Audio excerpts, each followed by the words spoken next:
देख रहे हैं आमने सामने नूरुल आरफीन के साथ। अस्सलाम वालेकुम नाज़रीन, मैं हूं नूरुल आरफीन सिद्दीकी और आप देख रहे हैं प्रोग्राम आमने सामने। प्रोग्राम के इब्तदाई हिस्से में बात करेंगे MQM पाकिस्तान के सरबराह जनाब डॉक्टर फ़ारूक सत्तार के उन सिक्योरिटी कंसर्न्स के बारे में जो उन्होंने ख्वाजा इजहार पर हमलों के बाद जाहिर किए। इस हवाले से उनकी एक बाकायदा प्रेस कॉन्फ्रेंस भी हमने पिछले दिनों देखी, जिसमें उन्होंने बताया कि हुकूमत हमें सिक्योरिटी, सिंध हुकूमत हमें सिक्योरिटी न देकर दहशत गर्दों को खुला मैदान फराहम करना चाहती है। फ़ारूक सत्तार साहब फरमाते हैं कि सिक्योरिटी के नाम पर हमें घर बिठाकर सियासत से दूर करने की कोशिश की जा रही है। हुकूमत तहफ़्फ़ुज़ नहीं दे सकती तो साफ साफ बता दे। इसी बयान के पस मंज़र में DG रेंजर्स का एक बयान मेरे सामने मौजूद है, जिसमें DG साहब ने कराची की आबादी में इजाफे को मसाइल का असल जो है वो जड़ बताया है। मेजर जनरल मोहम्मद सईद साहब का कहना है कि कराची ऑपरेशन से अमन व अमान में बेहतरी आई है और दहशत गर्दी में 72% तक कमी आई है। अब DG रेंजर्स साहब को ये इत्तला नहीं है कि फ़ारूक सत्तार साहब को सिक्योरिटी कंसर्न्स है, या फ़ारूक सत्तार साहब ने DG रेंजर्स से रब्ता नहीं किया कि उनको प्रॉपर सिक्योरिटी फराहम की जाए। सिक्योरिटी के ख़तरात MQM पाकिस्तान के सरबराह को, MQM पाकिस्तान के रहनुमाओं को किससे लाहक़ हैं, इस पर बात करने के लिए आज हमारे साथ मौजूद हैं शब्बीर कायम खानी साहब, ताल्लुक़ है मुत्तहिदा कौमी मूवमेंट पाकिस्तान से। उन्हें शो में खुश आते हैं। अस्सलाम वालेकुम शब्बीर साहब। वालेकुम सलाम जी। शब्बीर साहब, किससे ख़तरा है मुत्तहिदा कौमी मूवमेंट पाकिस्तान को, मुत्तहिदा कौमी मूवमेंट पाकिस्तान के रहनुमाओं को, आपको, फ़ारूक सत्तार साहब को? बिस्मिल्लाहिर्रहमानिर्रहीम। देखें जी, कुछ तक कई अरसे से कराची के हालात कोई बेहतर नहीं है और हमने अपने तमाम सिक्योरिटी तहफ़्फ़ुज़ात इंतज़ामिया को हम बताते रहे, न सिर्फ इंतज़ामिया को बताते रहे बल्कि हुकूमत सिंध और वफाक को भी हम बताते रहे हैं, लेटर लिखते रहे हैं, लेकिन किसी पे असर नहीं पड़ता। अभी 2 दिन पहले हमारे पार्टी के सरबराह डॉक्टर फ़ारूक सत्तार साहब ने चीफ़ ऑफ आर्मी स्टाफ और चीफ जस्टिस को लेटर लिखे कि हमारे रहनुमाओं के सिक्योरिटी के इंतजाम किए जाएँ। आप समझ रहे हैं कराची के हालात कुछ बेहतर नहीं है। ईद वाले दिन सर, लेकिन DG रेंजर्स को ये बात किसी ने नहीं बताई कराची के हालात बेहतर नहीं है। वो तो बयान देते फिर रहे हैं बबांगे दोहल कि अमन अमान में 72% तक जो है वो बेहतरी आई है। DG रेंजर्स को नहीं पता? देखिए जी, अगर अमन में बेहतरी आती तो शायद फिर ये मेरा ख्याल हम मानते हैं आई है, लेकिन ये नहीं कह सकते 100% बेहतरी आई है। अगर ये होता तो हमारे जो डिप्टी अपोजिशन लीडर है, उन्होंने भी नहीं कहा 72% उन पे नहीं। देखें ना, देखो अगर ये बेहतरी आती इस कराची में तो इज़हार हुसैन जो कि डिप्टी अपोजिशन लीडर हैं, जब वो ईद की नमाज़ पढ़कर बाहर निकले और जिस तरह से उन पर हमला हुआ है, ये तो अल्लाह का बड़ा कर्म हुआ है, उनकी जान बच गई। लेकिन अफसोस ये हुआ कि उसमें एक सिपाही जो थे उनकी जान चली गई, वो शहीद हो गए, और एक मासूम बच्चा। तो हालात कुछ बेहतर तो नहीं है और ये खदशात पहले भी इस तरह के हमले होते रहे हैं और हमने मुतादिद बार कहा है कि जो थ्रेट्स, सिक्योरिटी थ्रेट्स हमें मिल रही हैं और यकीनन हम उसका प्रिविलेज रखते हैं। जो हमारे अरकान असम्बली हैं, अब खुद फ़ारूक सत्तार साहब जो कि पार्लिमानी लीडर भी हैं और इनको पाकिस्तान के सरबराह भी हैं, अब हालात ये है कि उनको 2 मोबाइलें तो ज़रूर दी हुई हैं, लेकिन उसमें से एक मोबाइल तो खड़ी हुई है, नकारा है वो, और जो दूसरी मोबाइल है उसमें भी सिर्फ 2 सिपाही बैठे होते हैं जो उम्र सीधा बेचारे, उनके तो खुद सिक्योरिटी के लाले लगे हुए हैं। तो अब ये बताएं कि इस तरह से किस तरह मामला चलेंगे। अच्छा, ये मुझे बताइए, ये पाकिस्तान में हमारे पास इस तरह के लीडर्स क्यों हैं जिन्हें आवाम से ही खतरा है, जिन्हें अपने लोगों से ही खतरा होता है? मैं फ़ारूक सत्तार साहब की बात नहीं कर रहा, दुनिया के और किसी मुल्क में लोगों को, अपने लीडरों को अपने लोगों से खतरा क्यों नहीं होता? देखो, हालात ऐसे पैदा कर दिए गए ना, कराची के हालात ऐसे हैं कि मुख्तलिफ किस्म के यहाँ पे लोग आकर बस के हैं जिनका कोई रिकॉर्ड ही नहीं है।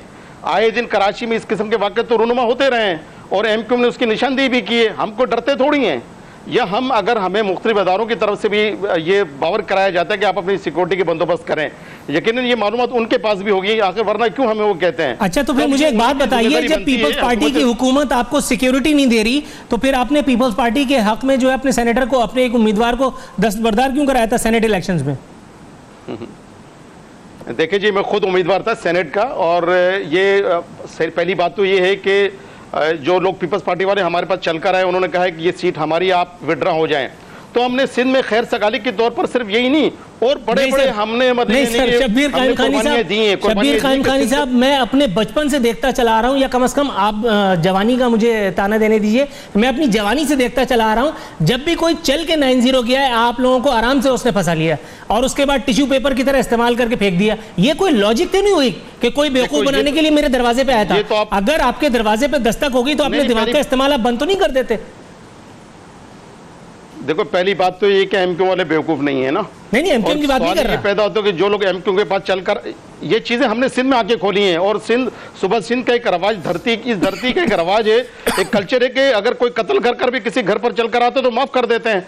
तो हमारे पास जो भी चलकर आया है हमने ना सिर्फ उन्हें माफ किया है बल्कि हमने हर उनकी एक बात मानी है। सिंध की खैर सगाली के तौर पर, सिंध की बेहतरी के लिए, सिंध में अमन कायम करने के लिए ये चीजें हमने हमेशा मानी है। तो इसमें कोई बुराई तो नहीं है, बल्कि वफाक से भी जो लोग आए, जो लोग चलकर आते हैं, हम कोशिश करते हैं हमारे घर पर चलकर आए, कोई मसाइल लेकर आए। उसमें हाँ, यकीनन हम अपनी मसाइल जरूर रखते हैं सामने, जो मसाइल का हमें सामना करना पड़ रहा है। जिस तरह आज हमारे, आप देखें कि कराची में बहुत से हमारे जो साथी हैं, नौजवान जो बेगुनाह जेलों में कैदोबंद की सोबतें बर्दाश्त कर रहे हैं, बहुत से साथी आज अपने घरों पर नहीं सो रहे हैं। फारूक सत्तार साहब ने अपनी प्रेस कॉन्फ्रेंस में, शब्बीर साहब, फारूक सत्तार साहब ने अपनी प्रेस कॉन्फ्रेंस में सिंध के मुहाजिरों का बर्मी मुसलमानों से मवाजना भी फरमा दिया।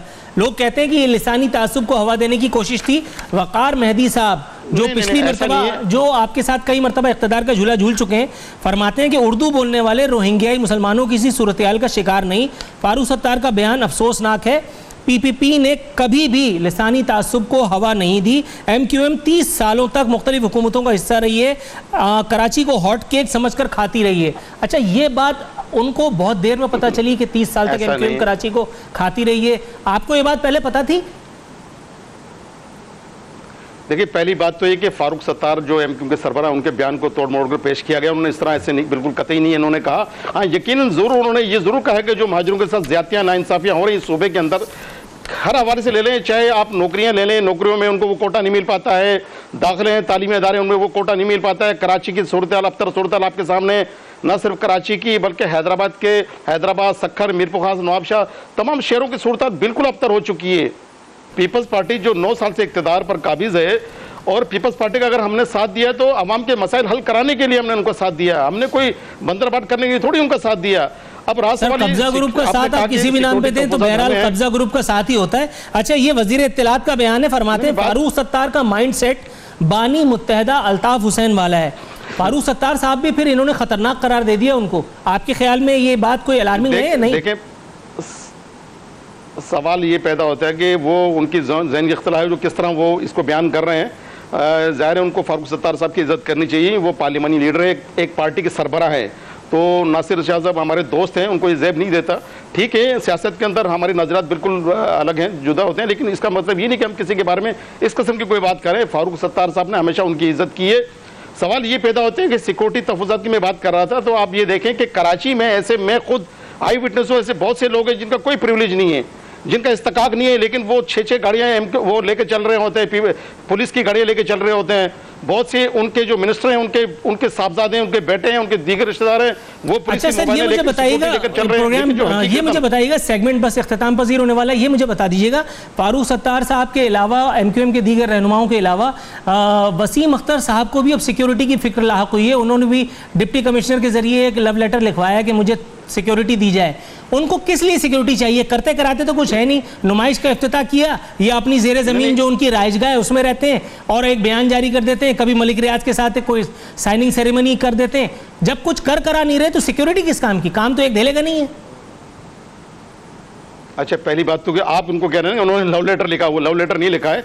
जाहिर है जान सबको प्यारी है और हम डरने वाले लोग नहीं। हम अच्छा, उनको ज्यादा प्यारी है क्योंकि काम नहीं कर रहे, सिर्फ जान बचा रहे हैं। और हम देखो, सुने, आप सुने तो सही, आपने एक बात की, सुने तो सही मेरी। आप देखें कि कराची में हम डरने वाले लोग नहीं हैं, हम कोई सियासी माइयों बैठने वाले लोग नहीं हैं। लोग चाहते हैं, पीपल्स पार्टी चाहती है कि हमें डराकर, खौफजदा कर हमें घरों तक मैसूर कर दें, लेकिन हम डरने वाले लोग नहीं हैं। हम आवाम में रहकर आवाम की अमली खिदमत करने वाले लोग हैं। यही वजह है कि हमेशा हम 30 साल से वोट हम जीतते आए हैं। अब भले उसको कुछ भी लोग कहते हैं कि ठप्पा माफिया है, ये फला माफिया है। जिन लोगों ने ठप्पा माफिया की बात की, वो NA 246 के इलेक्शन में उनकी बात की भी नफी हो गई कि हमने फौज की मौजूदगी में, रेंजर्स की मौजूदगी में 1 लाख से ज्यादा वोट लगकर उनकी बात की भी हमने नफी की।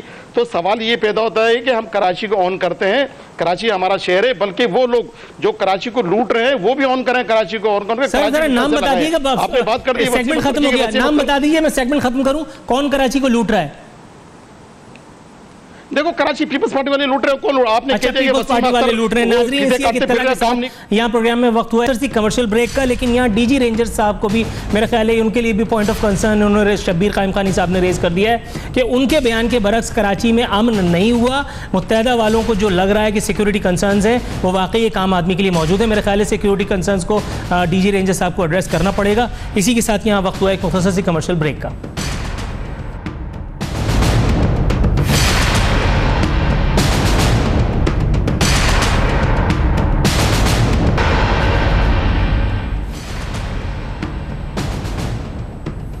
वेलकम बैक नाजरीन। प्रोग्राम के सेकंड सेगमेंट में गुफ्तगू करेंगे नवंबर में बिजली की लोड शेडिंग के ख़ात्मे के उस हुकूमती ऐलान पर जिसका ऐलान किया वज़ीर मुमलिकत बराए तवानाई आबिद शेर अली साहब ने, जिन्हें उनके कुछ चाहने वाले वज़ीर मुमलिकत बराए शुगल मेला भी कहते हैं। इस तरह की बातें कई दफ़ा पहले भी मौसूफ़ कर चुके हैं। ऐन उस वक्त के जब चरागों में रोशनी न थी, वज़ीर लोड शेडिंग कह दिया करते थे कि इस वक्त मुल्क में बिजली की तलब जो है वो ज़बरदस्त तौर पर पूरी की जा रही है, ये कहीं कोई शॉर्टफॉल नहीं है और हमारी हुकूमत ने सबसे ज़्यादा ग्रिड स्टेशंस लगाएं, सबसे ज़्यादा बिजली की तरसील हमारे दौर में हो रही है। इस वक्त भी उन्होंने कुछ इसी तरह की बातें की। फरमाते हैं मौजूदा हुकूमत ने तारीख़ में सबसे ज़्यादा यानी 20,000 मेगावाट बिजली पैदा की है। कहते हैं आने वाले चंद दिनों में कराची में भी लोड शेडिंग के मसाइल हल कर देंगे। अब ये बताना भूल गए कि आने वाले चंद दिनों में तो कराची में खुद ब खुद सरमा का मौसम आ जाएगा। सरमा के मौसम में लोड शेडिंग तो वैसे भी कम होती है, इसमें कौन सा तोप चला लेंगे। दूसरी बात कि अगर हम 20,000 मेगावाट बिजली पैदा कर रहे हैं, इस हिसाब से तो हम इस वक्त जब मैं आपसे गुफ्तगू का शर्फ हासिल कर रहा हूँ, चीन, ईरान, रशिया और तुर्कमानिस्तान जैसी रियासतों को मेरा ख्याल है हम बिजली पैदा करके दे रहे होंगे, लेकिन प्रैक्टिकली सूरत हाल इस तरह की नहीं है। इसी तरह के लताइफ के ऊपर बात करेंगे। आज हमारे साथ मौजूद हैं पाकिस्तान मुस्लिम लीग नून के सीनियर रहनुमा senator lieutenant retired Abdul Qayyum साहब। अब्दुल क़य्यूम साहब, अस्सलाम वालेकुम। जी वालेकुम अस्सलाम। सर कैसे मिजाज हैं? ये अल्लाह का करम है। सर एक और हुकूमती डेडलाइन दी है वज़ीर मुमलिकत बराए तवानाई आबिद शेर अली साहब ने। फरमाते हैं इस मरतबा नवंबर में ये मुआवजा हो जाएगा और हमें बिजली की लोड शेडिंग से छुटकारा मिल जाएगा। वज़ीर आज़म पाकिस्तान ने तौसीक़ की है और उन्होंने चश्मा पावर प्लांट के इफ्तिताह के मौके पर भी कुछ इसी किस्म के ख्यालात का इज़हार किया। ये बताइए ये नवंबर मौजज़ाती करामाती कैसे होगा और जो पिछला नवंबर गया था उसमें हमने कौन से गुनाह किए थे? देखिए बात यह है कि एनर्जी का ऑफ कोर्स एक बड़ा कलीदी रोल होता है किसी मुल्क की मुआशी तरक्की हो या एग्रीकल्चर ग्रोथ के लिए। आपको पता है कि 2013 में जब ये हुकूमत आई थी तो सबसे जो एक बहुत भयानक किस्म के जो चैलेंजेस थे उनमें एक दहशतगर्दी का था और एक था ये जो आपकी एनर्जी के क्राइसिस थे। और हमने अपने दस्तूर के अंदर भी इसको शामिल किया और अल्लाह के करम से इन पिछले 4 सालों में एफर्ट हुई। दहशतगर्दी पे 60-70% से ज़्यादा कंट्रोल हुआ जो बैनुल अक़वामी अदारे कह रहे हैं। और एनर्जी के ऊपर देखिए, एनर्जी छू मंतर से तो नहीं आती कि मैजिक स्टिक नहीं है। और आपको जब कोई कहता है कि हम एनर्जी दे देंगे 4 साल के बाद 5 साल के बाद, तो आपको उसकी ज़बान पे यकीन नहीं आना चाहिए, आपको ये देखना चाहिए कि वो कर क्या रहा है। असल में सर खता कलामी की इजाजत दीजिएगा, पाकिस्तानी कौम इतनी खुशफहम है कि जैसे ही कोई इसे कहते हैं ना कि हम लोड शेडिंग से निजात दे देंगे, वो फौरन उसकी बातों पर चाहे वो दरोग गोई कर रहा हो ईमान ले आते हैं। कुछ इसी किस्म के इंतखाबी वादे पीपल्स पार्टी से छुटकारे और लोड शेडिंग से निजात के आपकी हुकूमत ने इक़्तिदार में आने से पहले दिए थे। उन्होंने कहा था कि अली बाबा 40 चोर को सड़कों पर घसीटेंगे, बाद में अली बाबा को गले से लगा के और उन्होंने मुल्क से बाहर रवाना कर दिया। उसके अलावा उन्होंने ये कहा था कि मैं 6 महीने में चुटकी बजाते हुए लोड शेडिंग खत्म कर दूंगा। ना 6 महीने गुजरे ना वो चुटकी बजी। आप ये मुझे बताइए सर कि अगर अवाम अपने रहनुमाओं पर भरोसा ना करें तो और क्या करें? इसके अलावा उनके पास है क्या करने के लिए? ये बड़ी वैलिड पॉइंट आपने बात की। देखिए मैं ये कहना चाहता हूं कि उस वक्त जब शहबाज शरीफ साहब ने ये कहा ना तो उजलत में ये कहा और उनको ये शायद ये पता नहीं था कि इतनी, लेकिन उनके ज़हन में ये था कि पिछले 5 साल गुजरे हैं तो लोड शेडिंग बरकरार है, लेकिन एक प्लांट के लगाने के लिए कोई PC1, कोई प्रोजेक्ट साइन, कोई फीजिबिलिटी स्टडी नहीं हुई और हम इसको शुरू कर देंगे। और हमने पहले 6 महीनों के अंदर ही एनर्जी पे काम शुरू किया। अभी आपको पता है कि पोर्ट कासम के 2 प्लांट हैं, साहिवाल के अंदर वो प्लांट लगे हुए हैं, एंग्रो का लग रहा है, आपके डेजर्ट के अंदर थार के अंदर लग रहे हैं, आपके दासू के ऊपर काम हुआ है, आपके द्यामीर भाषा के ऊपर हुआ है, नीलम जेलम सिरे के ऊपर पहुंचा हुआ है, नंदीपुर को चला दिया है। तो ये चीजें सबूत के तौर पे, एक अनएजुकेटेड बंदा तो बेचारा ये कहेगा कि यार ये कहते रहे, उससे पहले पीपल पार्टी वाले कहते रहे, लेकिन अभी तो खुदा के करम से ये एक घनौना ख्वाब था, एक नाइटमेयर थी ये लोड शेडिंग। और आज एक person no less than the prime minister of Pakistan कह रहा है कि अभी सालों की बात नहीं, अभी महीनों की बात है। और इंशाल्लाह, और आई टेल यू कि ये मुस्लिम लीग का, नून का एक गोल्डन चैप्टर लिखा जाएगा पाकिस्तान की तारीख में कि पिछली इतनी हुकूमतों ने एनर्जी पॉलिसीज बनाई। उस वक्त ये जो थे अपने हर हुकूमत के अंदर आके उन्होंने अपने पीपल पार्टी ने भी अपनी तौर बनाई। सर इसमें कोई दो राय नहीं कि जो बातें आप कह रहे हैं, इसमें कोई दो राय नहीं जो बातें आप कह रहे हैं, आपकी राय, आपकी आरा, आपकी जो यकीन दहानियां है वो उतनी मोहतरम है जितनी कि खुद आप। लेकिन सर ये एनर्जी के क्राइसिस को ओवरकम करने की बातें सुनते सुनते अब आवाम की अपनी एनर्जी जो है ज़ायल हो गई है। और उस पर लतीफ़ा ये है कि आबिद शेर अली साहब कहते हैं कि अब सूरत हाल बेहतर है, अब कोई सड़कों पर नहीं आ रहा। उनको बताइए प्लीज़ कि लोग थक गए हैं इसलिए सड़कों पर नहीं आ रहे, वरना ऐसा नहीं है कि लोग इत्मीनान में हैं। नहीं, देखिए आप ग्राउंड का सर्वे करा लें। मैं एक रूरल एरिया का बंदा हूं, देहात का बंदा हूं। इवन देहातों के अंदर भी अभी लोड शेडिंग बहुत रिड्यूस हो गई है। आप देखें 2013 में 18 घंटे थी, अभी तो इंडस्ट्री की लोड शेडिंग तो जीरो हुई है पिछले 1 साल 1.5 साल से। तो देयरफॉर ऑन ग्राउंड जो आप जैसे दानिश्वर हैं या समझदार लोग हैं या एजुकेटेड लोग हैं, वो तो समझते हैं कि यार ये प्लांट लगेंगे तो एनर्जी आएगी। अगर मैं हवा में बातें करता रहूं और एक भी प्लांट ना लगता, कोई भी इन्वेस्टमेंट ना होती, ये $35 बिलियन ना लेके हम आते, हमारे ऊपर कोई ट्रस्ट ना करता, तो फिर तो ये कहते कि झूठ का पलंदा है ये कल तक। और हम लोग देखें सियासी लोग हैं, हमें कल फिर पब्लिक के पास जाना है वोट लेने के लिए। बैलेट बॉक्स के जरिए आप अपनी पजीराई की नुमाइंदगी की करते हैं, तो आई एम श्योर कि ये सुसाइडल होगा कि अगर हम ये कह रहे हैं कि अगर सर आपने प्लांट्स का तस्करा किया तो मेरे पास एक खबर मौजूद है जो बता रही है कि पावर प्लांट्स को पूरी इस्तेदाद से न चलाने पर कौमी खजाने को 28 अरब रुपए का नुकसान। ऑडिट हुक्काम ने इंक्वायरी की सिफारिश कर दी। पावर प्लांट चलाने के लिए फर्नेस ऑयल की दस्तयाबी समेत कोई रुकावट न थी। नतीजे में बिजली महंगी हुई, लोड शेडिंग बढ़ी, मामूल की मरम्मत, सिस्टम की कम तलब, बिजली की तकसीम और तरसील के निज़ाम की मुश्किलात और दीगर कई मसाइल थे। नीपरा का हस्बे रिवायत दिफा, इस पर आपकी क्या राय है सर?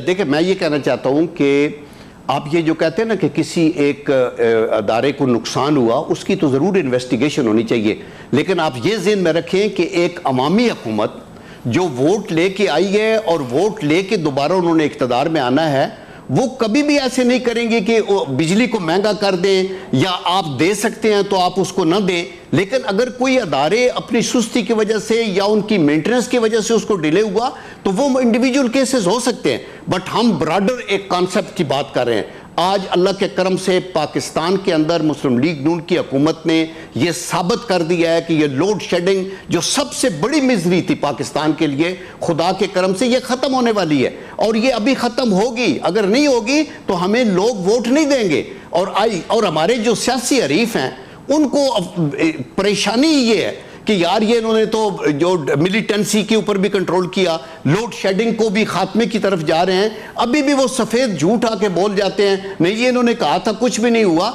जो लोग एक अहले दानिश हैं, जो लोग साहिब बसीरत हैं, वो तो जो टेक्निकल लोग हैं वो तो समझते हैं कि यार ये प्लांट लग रहे हैं, इफ्तिताह हो रहे हैं। अभी आपका जो दानिश पे सवाल उठा दिया, इसलिए आपकी बात पर यकीन के सिवा कोई चारा नहीं। लेकिन यहाँ जाते जाते कहते जाऊँ कि खुशी से मर न जाते अगर एतबार होता। नाजरीन, इसी के साथ इस सेगमेंट का इख्तिताम हुआ। अगले सेगमेंट में बात करेंगे NA 120 के इलेक्शन के बारे में, ज़िमनी इंतखाब के बारे में। हमारे साथ रहिएगा।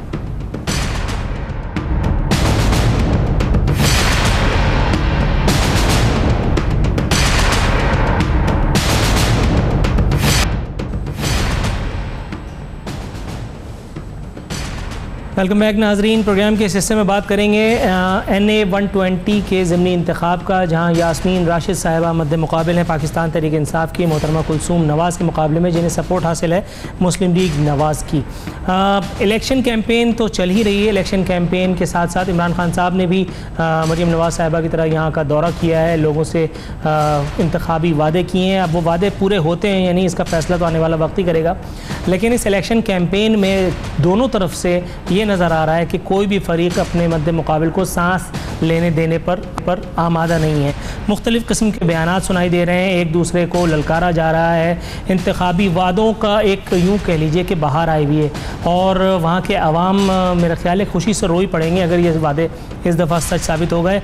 पिछली दफ़ा की तरह यहाँ इंतखाबी मुहिम जो है वो चलाई जा रही है। किसके हाथ ये मुहिम रहेगी इसका फ़ैसला तो आने वाला वक्त करेगा, लेकिन इस वक्त हमारे साथ मौजूद हैं मोहतरमा यास्मीन राशिद साहिबा, जिनसे इस इलेक्शन के बारे में कुछ गुफ्तगू करेंगे। मोहतरमा अस्सलाम वालेकुम।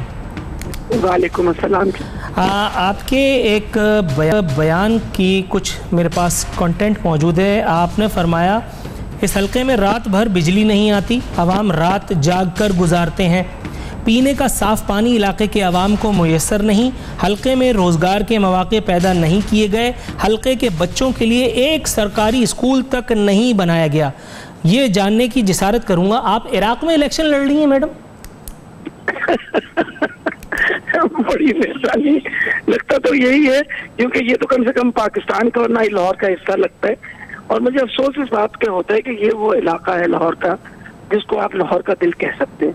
वजह यह है कि जो जितनी बड़ी यूनिवर्सिटीज़ हैं, पंजाब यूनिवर्सिटी, आप गवर्नमेंट कॉलेज की बात करें, national college of art, king Edward medical college, Fatima Jinnah medical, ये सारे इस इलाके के ये अस्पताल हैं और कॉलेजेस हैं। जो ख़ास तौर पे ये इलाका है इसके अंदर, क्योंकि ये पुराना शहर था और पुरानी इमारतें थी, तो किसी की तरफ ध्यान दिया नहीं और वो एक घर के अंदर छोटे छोटे घर बनते चले गए और कटरियाँ जिनको कहते हैं वहाँ लाइन लग गई कटरियों की। किसी ने अनप्लान किस्म की जो भी हुई, जिन्होंने जिसके बस में आया उसने कर लिया।